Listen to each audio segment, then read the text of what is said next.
I was born in Saskatchewan and grew up on a farm. Went to a one-room country school, which meant, I suppose, that I found that the teachers were rather inadequate, which resulted in my teaching myself, essentially. Managed to get a scholarship to the university. We'd had some bad years, so it was doubtful without the scholarship that I'd been able to go.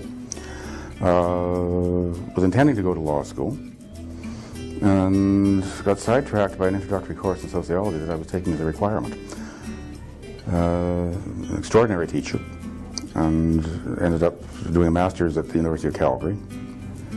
Taught for a year at the University of Regina, and went to York to do a PhD. At the end of my second year, the Minister of Colleges and Universities declared that they were going to get more scholars for the dollar, and that meant that my fellowship was gone. Ryerson advertised for a contract faculty position just around that time, so I needed a job. I applied there, thinking I'd be there for another year or two, finish my PhD, get out, get into a normal faculty job. That's about the time that the labor market for academics dried up, and stayed dried up for 20 years. So I was lucky enough that a tenure-track position opened up at Ryerson. I took it. So I had a full-time job and never did finish my degree because Ryerson was a teaching institution. They had us teaching anywhere from 15 to 21 hours a week. No marking assistants, none of that kind of thing. So we were trained to be researchers, but they didn't provide us with any of the means to do it. So I became a pretty good teacher.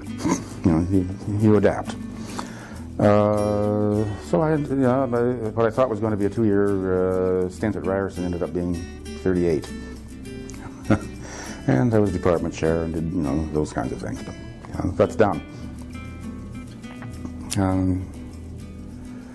What else?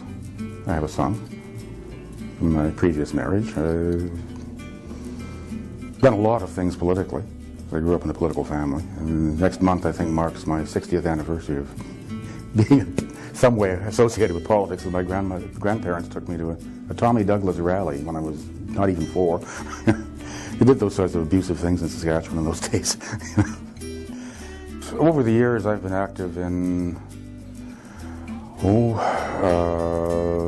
peace activities, civil rights things. Probably the best thing I ever did was being a health and safety officer in my workplace for 6 years, executive of the Faculty Association. To me, that was probably the most important thing I've ever done, because I was able to, over 6 years, improve the quality of the workplace, make it a safer and a healthier place. And you don't do that by yourself. I feel uncomfortable being asked about my accomplishments, because it's always a we.